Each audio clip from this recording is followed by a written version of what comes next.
អរគុណសេនូក៏ដូចជាគេដែរដែលបានបកស្រាយទាក់ទងនឹង DFA ដែលយើងដឹងមួយចំនួនហើយតើតើនិយមន័យរបស់ DFA នឹងជាអីគេតើតើបញ្ហាមួយចំនួនដែលយើងកំពុងជួបប្រទះដូចជាការអនុវត្តរបស់យើងនឹងមានអីខ្លះអញ្ចឹងខ្ញុំសូមលើកបន្ថែមផ្លេចៗតិចៗដើម្បីចូលទៅកាន់ចំណុចរបស់ខ្ញុំដែលជាបញ្ហាប្រឈមដែល DFA នឹងគឺយើងផ្ដោតទៅលើការលើកកម្ពស់កិច្ចសហប្រតិបត្តិការ Digital ហើយមួយទៀតគឺដើម្បីសម្រួលលំហូរទំនិញនិងការផ្លាស់ប្ដូរទិន្នន័យដោយគ្មានរំងាំងហើយនឹងមានសុវត្ថិភាពនៅក្នុងតំបន់អាស៊ានរបស់យើងនឹងហើយគោលបំណងចម្បងរបស់ DFA នឹងគឺយើងដើម្បីពង្រឹងច្បាប់ក៏ដូចជាបទបញ្ញត្តិផ្សេងៗនៅក្នុងគ្រប់ក្រសួងស្ដំនៅក្នុងសេដ្ឋកិច្ច Digital របស់យើងដោយដែលគេក៏បានលើកឡើងហើយតើតើហេតុអីបានវាសំខាន់គឺដោយសារតែវាបង្កើតទីផ្សារ Digital ឲ្យមានភាពស៊ីសង្វាក់គ្នាក៏ដូចជាលក្ខណៈរួមក្នុងតំបន់អាស៊ានរបស់យើងផងដែរអញ្ចឹងសំណួរមួយសួរថាប្រទេសមួយបង្កើតកិច្ចព្រមព្រៀងហើយអនុវត្តដោយខ្លួនឯងពេលខ្លះវានៅពិបាកចុះតម្រូវតែប្រទេសដែលជាសមាជិកទាំង11ចូលគ្នាពេលខ្លះវាមានដូចជាបទបន្ទោខុសគ្នាមានដូចជាច្បាប់ឬក៏ rule អីមួយចំនួនវាខុសគ្នាអញ្ចឹងតើវាជួបផលលំបាកយ៉ាងម៉េចហើយតើយើងអាចអនុវត្តដោយរបៀបណាអញ្ចឹងផ្នែកសំខាន់របស់ DFA គឺពាក់ព័ន្ធទៅនឹងការសម្រួលច្បាប់ដូចជាបទបញ្ញត្តិផ្សេងៗនៅក្នុងប្រទេសជាសមាជិកអាស៊ានហ្នឹងដើម្បីកាត់បន្ថយនៅអគមនាខុសគ្នានៅក្នុងតំបន់ហ្នឹងគឺដើម្បីឲ្យវាអាចមានការស៊ីសង្វាក់គ្នាក៏ដូចជាឲ្យមានពាណិជ្ជកម្មអេឡិចត្រូនិកក៏ដូចជាការទូទាត់តាម Digital ហ្នឹងវាមានភាពងាយស្រួលជាងមុនផងដែរអញ្ចឹងការតម្រឹមច្បាប់ហ្នឹងក៏ដូចជាការអនុវត្តច្បាប់ការដាក់ចេញឲ្យមានកិច្ចព្រមព្រៀងហ្នឹងគឺដើម្បីឲ្យធានាបានថាក្របខ័ណ្ឌច្បាប់ក៏ដូចជាបទបញ្ញត្តិផ្សេងៗនៅក្នុងអាស៊ានរបស់យើងដែលជាសមាជិកហ្នឹងគឺអាចដើរទន្ទឹមគ្នាបានក៏ដូចជាមានភាពចុះសម្រុងគ្នាបានហើយដោយសារតែកម្រិតភាពខុសគ្នានៃការអនុវត្តសេដ្ឋកិច្ច Digital នៅក្នុងចំណោមប្រទេសទាំង11យើងខ្ញុំថា11ទេចុះដោយសារត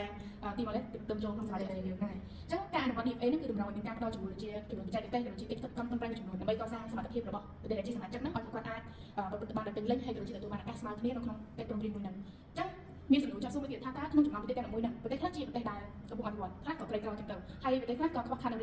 េដ្ឋារចនាសម្ព័ន្ធផ្សេងៗអញ្ចឹងតែយើងគិតថាគម្លាតទាំងអស់ហ្នឹងអាចធ្វើឲ្យមានការរាំងស្ទះអនុវត្ត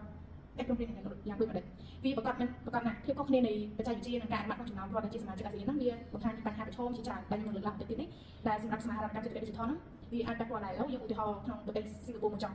តែគេឃើញថាប្រទេសសិង្ហបុរីហ្នឹងគាត់បានត្រៀមខ្លួនរួចរាល់ហើយនៅក្នុងការទទួលយកនៅកិច្ចព្រមព្រៀងមួយនឹងដោយសារពីមុនគាត់ធ្លាប់មានកិច្ចព្រមព្រៀងមួយស្រដៀងនឹងគ្នាដែរដែលហៅថា DAA ដែលពាក្យពេញរបស់វាគឺ Digital Economic Agreement ដែលគាត់សហការជាមួយនឹងប្រទេស Chile ប្រទេស New Zealand អូស្ត្រាលី UK និងប្រទេសកូរ៉េខាងត្បូងរួចមកហើយអញ្ចឹងហើយបានគាត់មានចាត់ទុកថាគាត់ជាប្រទេសមួយដែលអាចទទួលយកនៅកិច្ចព្រមព្រៀងហើយគាត់អាចត្រៀមខ្លួនក្នុងការអនុវត្តនៅក្នុងកិច្ចការទាំងអស់ហ្នឹងហើយជាមួយគ្នានឹងដែររដ្ឋសមាជិកផ្សេងៗទៀតដូចជាឥណ្ឌូនេស៊ីម៉ាឡេស៊ីហើយនិងហ្វីលីពីនហើយវៀតណាមក៏គេត្រូវបានចាត់ទុកថាជាប្រទេសមួយដែលស្ថិតនៅក្នុងចំណោមប្រទេសទាំង11ហ្នឹងគាត់អាចទៅរួចក្នុងកិច្ចព្រមព្រៀងហ្នឹងប៉ុន្តែដល់ឡែកប្រទេសយើងនិងប្រទេសឡាវនិងមីយ៉ាន់ម៉ាគឺស្ថិតនៅក្នុងការវិវត្តឡើយអញ្ចឹងវាមានបញ្ហាដូចជាឧបសគ្គតិចតួចនៅក្នុងការទាំងអស់ហ្នឹងប៉ុន្តែបើសិនជាយើងកន្លែងទៅមើលផ្នែកទៀតយើងអាចគិតថាទាំងអស់ហ្នឹងយើងអាចរៀនសូត្រពីគ្នាបានទៅវិញទៅមកគឺឲ្យយើងអាចរៀនសូត្របានពីសិង្ហបុរីឬក៏ដែលគាត់ធ្លាប់មានបទពិសោធន៍ពីមុនហ្នឹងគឺយើងអាចគាត់ទៅរៀនតាក់ទងទៅនឹងបញ្ហាទាំងអស់ហ្នឹងបានអញ្ចឹងកិច្ចព្រមព្រៀងទាំងអស់ហ្នឹងគឺយើងអាចដើរទៅបានដោយអត់មានបញ្ហាប្រឈមទេវាមិនថាមានបញ្ហាប្រឈមអីប៉ុន្តែយើងអាចជួយគ្នាបានក្នុងទស្សនៈមួយចឹងទៅហ្នឹងហើយឥឡូវយើងចូលមក challenge ច្បងតាក់ទងខ្ញុំបានលើកឡើងខ្លះហើយគឺ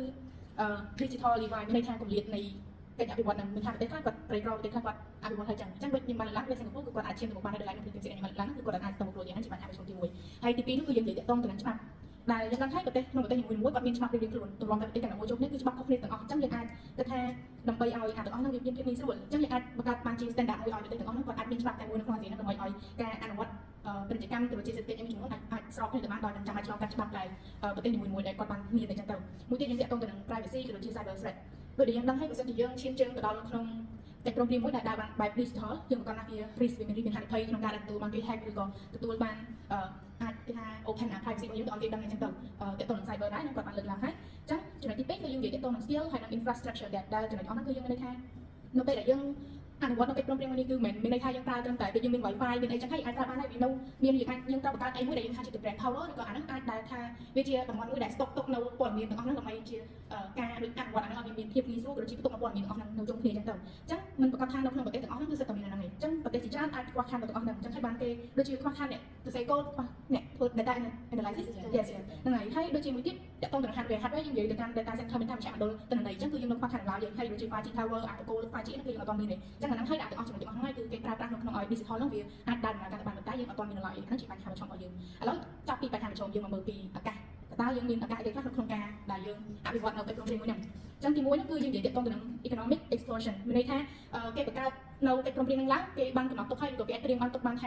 ាបើសិនជាយើងអនុវត្តនេះអនុវត្តកិច្ចព្រមព្រៀងហ្នឹងជោគជ័យគឺយើងអាចឈានពី$1 trillion ទៅកាន់$2 trillion នៅក្នុងឆ្នាំ2000នៅឆ្នាំ2030បើសិនជាអនុវត្តវាជោគជ័យអញ្ចឹងទៅចាបើសិនជាយើងតាក់ទងទៅនឹង innovation ការឆ្នៃប្រឌិតក៏ដូចជានឹង AI បញ្ញាសិប្បនិម្មិតនេះណាយើងអាច share ច្បាប់តាក់ទងទៅនឹង data ច្បាប់អីផ្សេងៗក៏ដូចជាធ្វើឲ្យ startup ដែលក្រុមហ៊ុនដែលគាត់ទៅបង្កើតហ្នឹងគាត់អាច grow faster ជាមួយអីចឹងទៅណាហើយទាំងអស់ហ្នឹងហើយវាបង្កើតបានដូចជា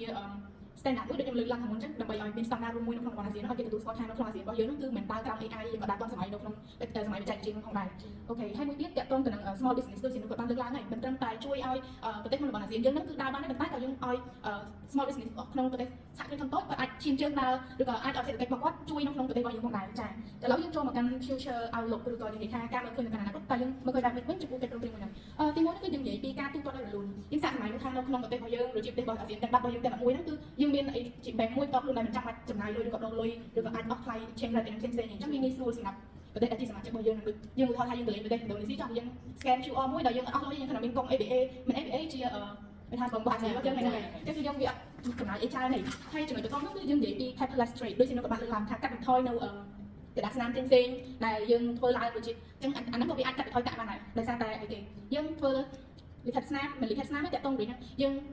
ធ្វើ trade ឬក៏អីផ្សេងៗតាមរយៈ online មានថា digital យើងផ្លាស់ប្ដូរវាទៅជា digital អញ្ចឹងវាកាត់បន្ថយការចំណាយដូចជាថ្លៃធ្វើដំណើរអីផ្សេងៗដែលធ្វើឲ្យស្មុគស្មាញហ្នឹងទៅហើយចុងហ្នឹងគឺយើងនិយាយអំពី